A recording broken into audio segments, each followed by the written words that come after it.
नमस्कार, इंडिया समाचार में आपका स्वागत है। मैं प्रियंका शर्मा। चलते हैं बुलेटिन की ओर। राजस्थान की राजनीति में चल रहे घटनाक्रम को लेकर हर दिन नेताओं के बयान सामने आ रहे हैं।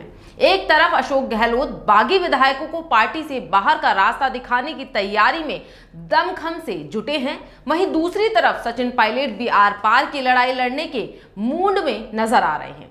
पायलट खेमे के विधायक मुरारी लाल मीणा का वीडियो सामने आने के बाद इस बात पर और ज्यादा मुहर लग गई है। इस वीडियो में वे मुख्यमंत्री गहलोत से सोनिया गांधी की तरह त्याग करने की बात कह रहे हैं।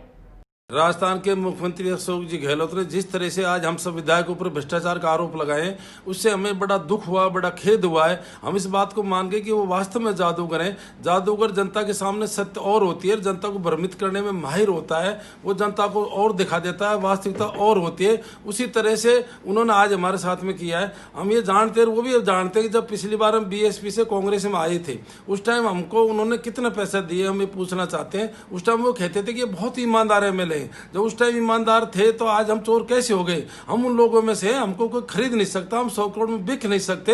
हम केवल हमारे स्वाभिमान के लिए जिस तरह से 1.5 साल से हमारे साथ में पेश आ रहे हैं, पूरी राजस्थान ने पूरा मतदान उनके पक्ष में किया था, कांग्रेस के पक्ष में किया था। जबरदस्त सीट आई थी, हमारी कुछ बातें थी, दौसा में पानी की बातें थी, एसटीसी बैकलॉग बातें थी, एक राज्यसभा सदस्य की बातें थी, उन्होंने कोई बात सुनी नहीं। इन सब बातों से दुखी होकर के हम सचिन पायलट के नेतृत्व में दिल्ली आए थे।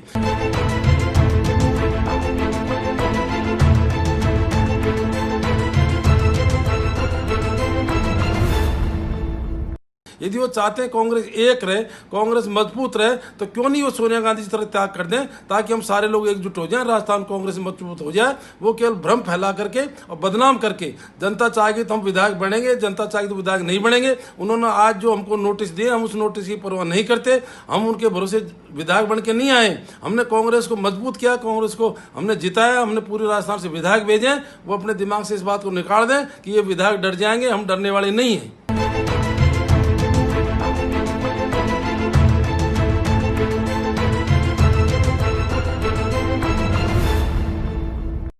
वहीं दूसरी तरफ भाजपा में भी बैठकों का दौर लगातार जारी है। पार्टी अध्यक्ष से लेकर वरिष्ठ नेताओं के बयान सामने आ रहे हैं, जो इशारा करते हैं कि राजनीति में चल रही उठापटक अभी और लंबी चलेगी।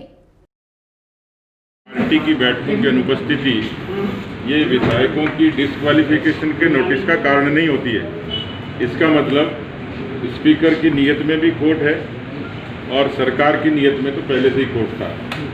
हम उसके कानूनी पक्ष का अध्ययन कर रहे हैं और हम अपने तरफ से जो हमारी भूमिका रहेगी उस पर विचार करेंगे। लेकिन जिनको खास तौर पर जिनकी अपनी लड़ाई हो, उनका जरूर नैतिक दायित्व है कि उस लड़ाई को वो कानूनी और संवैधानिक दायरे में अच्छे तरीके से लड़ें। इससे पहले भी जब जनता दल में स्प्लिट हुआ था, मैं भी उस समय विधानसभा का सदस्य था। 1990 के अंदर हमने जनता दल दिग्विजय बनाया था। उस समय भी माननीय अध्यक्ष जी की स्पष्ट व्यवस्था थी कि चूंकि स्प्लिट का काम विधानसभा के बाहर हुआ है, इसलिए विधानसभा के बाहर के किसी कर्तव्य पर किसी भी माननीय सदस्य को अयोग्यता के लिए जिम्मेवार नहीं बनाया जा सकता। कोल ऑन सगदर ये बात कहता है, हमारे संविधान का आर्टिकल 191 ये बात कहता है, 10 शेड्यूल ये बात कहता है।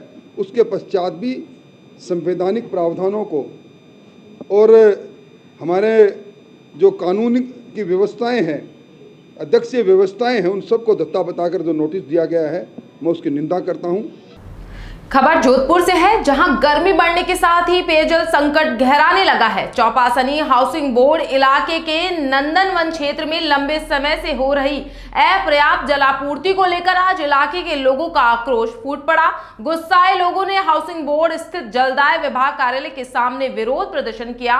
उनका आरोप है कि इलाके में लंबे समय से अपर्याप्त जलापूर्ति के कारण पेयजल संकट और गहरा हो गया है। इस संबंध में जलदाय विभाग के अधिकारियों को भी कई बार अवगत कराया गया, लेकिन आज तक समस्या का कोई समाधान नहीं किया गया है। हमारे क्षेत्र में 12 सेक्टर में पानी नहीं आ रहा है।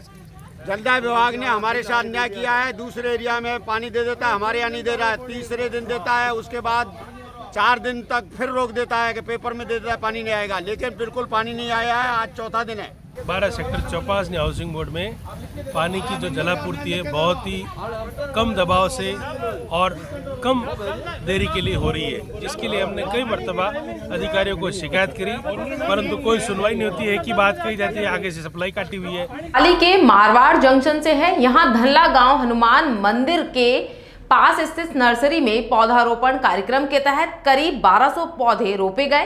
विकास अधिकारी किशन सिंह राठौड़ की मौजूदगी में सरपंच प्रमोद कंवर और कुपावत ग्राम विकास अधिकारी मूलाराम जाखड़ के नेतृत्व में ग्रामीणों ने पौधे लगाने के साथ ही उनकी नियमित सार संभाल का संकल्प भी लिया। इस मौके पर विकास अधिकारी ने कहा कि तहसील में यह पहला गाँव है जहाँ इतनी बड़ी संख्या में पौधारोपण किया गया है। महात्मा गांधी नरेगा योजना के तहत पूरे राजस्थान में वृक्षारोपण कार्यक्रम का आयोजन किया गया। उसके तहत मारवाड़ जंक्शन पंचायत समिति के भी सभी ग्राम पंचायतों में ये कार्यक्रम हो रहा है। हमने प्रत्येक ग्राम पंचायत को मिनिमम 200 पौधे लगाने का टारगेट दिया था। एक तरफ केंद्र सरकार द्वारा प्रवासी श्रमिकों के लिए निशुल्क राशन और 1 किलो चना नवंबर माह तक देने की घोषणा की गई है, वहीं दूसरी तरफ अलवर के रामगढ़ कस्बा अलावड़ा में राशन डीलर द्वारा गड़बड़ी किए जाने की खबर सामने आ रही है। उपभोक्ताओं से राशन कार्ड में एंट्री करवाकर और पोस्ट मशीन में अंगूठा तो लगवाया जा रहा है, लेकिन राशन खत्म होने की बात कहकर उन्हें वापस भेज दिया जाता है। इस मामले में रसद अधिकारी मनीष अवस्थी से बात की गई तो उन्होंने कहा कि मेरे संज्ञान में यह मामला आया है। दोनों डीलरों को 2 दिन का समय दिया गया है। यदि फिर भी राशन नहीं देते हैं तो जांच कर कार्रवाई की जाएगी। राष्ट्रीय बागवानी मिशन योजना में नवीन बगीचे की स्थापना करने को खेती का हिस्सा माना गया है। ऐसे में विभिन्न प्रकार के फलदार बगीचे स्थापित कर खेती आय में वृद्धि की जा सकती है। इसी को ध्यान में रखते हुए किसानों का रुझान इस ओर बढ़ता देखा जा रहा है। जोधपुर में भोपालगढ़ उपखंड के ग्राम मंगेरिया के किसान पाबू सिंह राठौड़ ने बताया कि खेती में आय की बढ़ोतरी के लिए बगीचा लगाना एक बेहतर विकल्प बन सकता है। बागवानी मिशन योजना के अंतर्गत किसान भाइयों को नवीन बगीचा स्थापित करने के लिए नियमानुसार अनुदान भी दें। भोपालगढ़ उपखंड क्षेत्र के ग्राम घरासरी मंगेरिया एवं कुड़ी के किसान भाइयों ने पिछले 2-3 वर्षों में अनार के बगीचे स्थापित किए जो सफलतम बनते हैं। वो 2.8 हेक्टेयर में बगीचा लगा हुआ है, जिसमें उद्यान विभाग द्वारा इनको प्लांटेशन और ड्रिप इरिगेशन में सब्सिडी की सहायता दी गई है।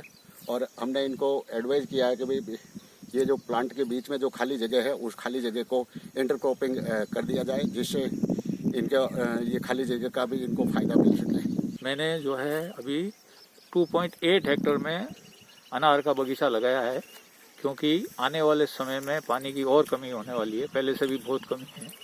और मैं कोशिश करूँगा कि इसके बीच में इंटरक्रॉपिंग का भी जो भी होगा बेस्ट में लगाने की कोशिश करूंगा। फिलहाल बुलेटिन में इतना ही। देश प्रदेश की खबरों को जानने के लिए बने रहिए इंडिया समाचार के साथ। नमस्कार।